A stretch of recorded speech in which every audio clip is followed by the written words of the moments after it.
Have you ever looked down at your finished hat that you knit and thought, well, it's done, but for some reason it doesn't quite look done? Maybe it's a little misshapen, or maybe the stitches aren't quite even, or maybe they look a little bit wonky.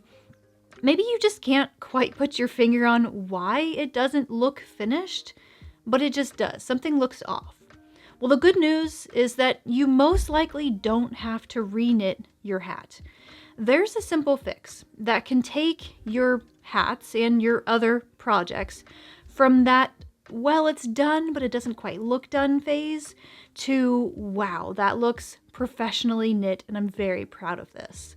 This little trick doesn't require you to really learn any new skills or have any extra tools. It takes just a little bit of extra time and effort, but it makes all the difference in your knit projects. So blocking is basically a technique that gives your yarn a chance to settle and relax and sort of adhere to their more permanent position that you set for them.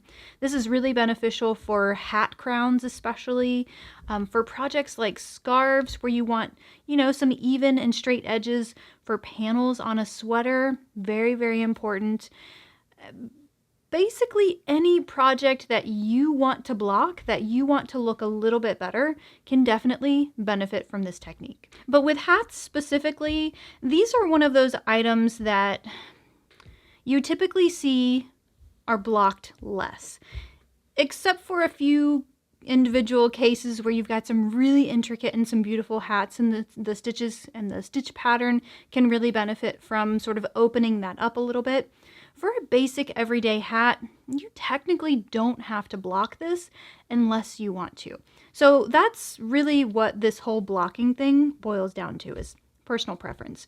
For me, I may be less likely to block just a really simple stockinette hat like this one, but I would be very likely to block a hat like this because this has a more intricate stitch pattern. This is just a simple knit cable, and the cables sort of shrink and shape the crown up at the top there. So you can see when this is laid flat, it doesn't look that bad, right? But it could benefit from a little bit of stretching and settling and relaxing and just sort of conditioning the yarn overall. But there are some instances where you just want to go the next level with your projects. Maybe you're giving this as a gift and you want to really, really impress the person who you're giving it to, so you want it to look really pretty and really finished when it's there in the packaging. Or maybe you're selling these items at a fall market or something like that. Or maybe you just spent a lot of time on this hat and potentially a lot of money on this hat as well, and you just want to do everything you can to make it look its absolute best. Those are the instances, I would say, where blocking is completely appropriate. If you want to do it, if you have the time and the extra couple of resources that it takes and the desire, it's totally worth it, in my opinion. So if you do decide to block your hat, here's what you need to do. You'll start out by dunking the hat in like a lukewarm tap water with some wool wash, if you like, and let it soak for a few minutes. So take your hat and gently dunk it in the water. And try not to agitate things too much, especially, again, if your hat is made out of wool. Wool doesn't like high temperatures, it doesn't like a lot of friction, it doesn't like you to really do much with it because it likes to felt in those situations. And so we just try to avoid those. So this hat is 100% wool, and I'm going to let it sit for, 3 to 5 to 10 minutes. When you're ready, remove the hat, drain the water, and then gently press out the extra water. Again, you want to avoid like wringing the hat out, like where you're taking it and twisting it and wringing out the water. That might cause your wool to felt, so you want to avoid that. But I typically just fold it up as small as I can, press it against the inside of the sink, and just press out some of that extra water. So here's where blocking a hat can potentially differ from blocking other projects, namely flat projects like scarves or the panels of sweaters or something like that. With those types of projects, you can block them just, laying flat, obviously, on some type of waterproof board or table. You can get flooring tiles, like athletic flooring tiles, the foam ones. Those work really well. I used those for years and years before I bought these ones that have a grid on them. You can technically flat block a hat to like a blocking board like this or whatever surface that you're working with. But I find, at least in my experience, that that can cause like a seam, or not like a seam, but like a folded crease, I guess is the word that I'm looking for, on, either side of the hat, because you're blocking it flat. It's wet right now. You're going to allow it to air dry, which I haven't gotten to yet. But that's why I typically avoid flat blocking a hat. You can totally do it. You can experiment if you want to give it a try. But this is what I do instead. I like to raid my kitchen, and I'll find something just like this little plastic bowl, and I will stick it into my hat and allow the crown to stretch around it. It does seem like the bands, or the band part of the hat, this lower portion of the hat, is not being stretched and it's not being blocked. And I'm okay with that, because as you're wearing it, this is kind of more of the shape that you want it to take. You want the band to be a little bit tighter so it can really snug your ears and just hold on to your head and keep everything nice and warm in there.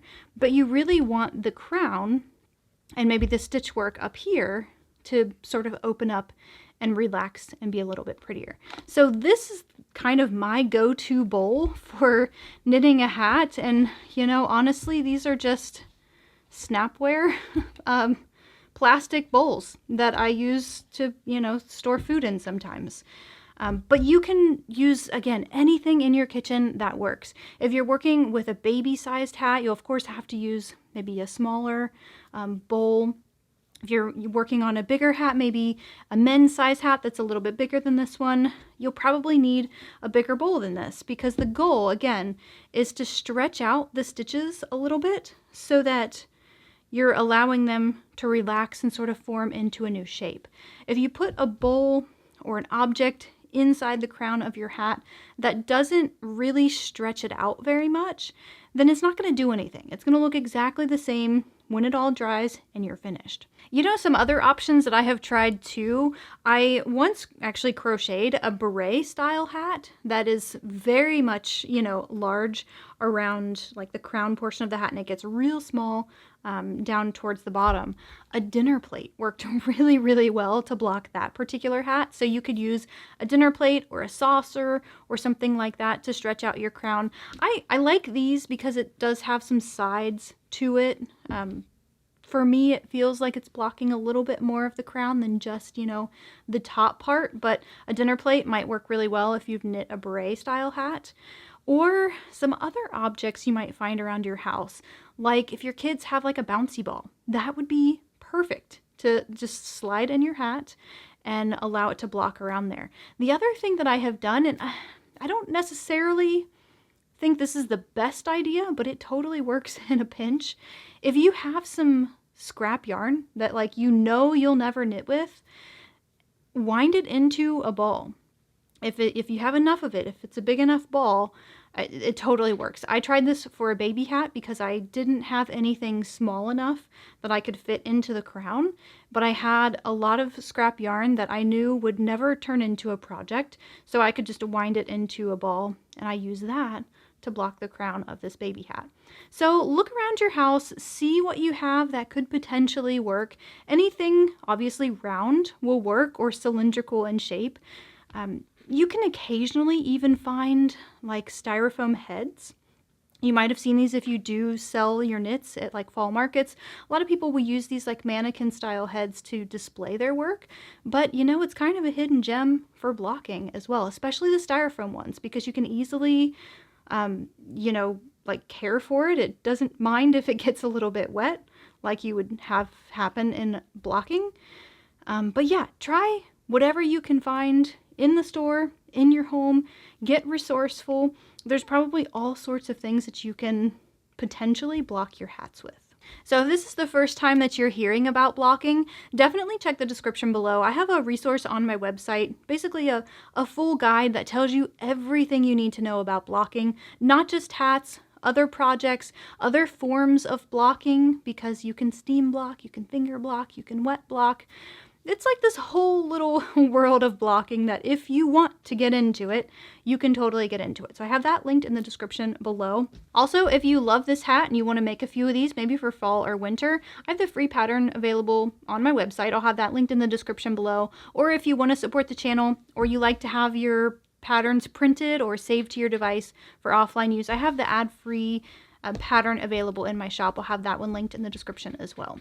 So blocking is a surefire way that I like to improve the look of my knit hats, but I'm sure there are other creative ways that you can just take your hat to the next level. So if you have another tip or suggestion or things that you like to do when you finish a hat to make them look just a little bit better, leave those in the comment section below. I can learn a ton from you. I think others in the community can learn from you as well. So thank you so much if you take a minute to leave your suggestions and your comments below.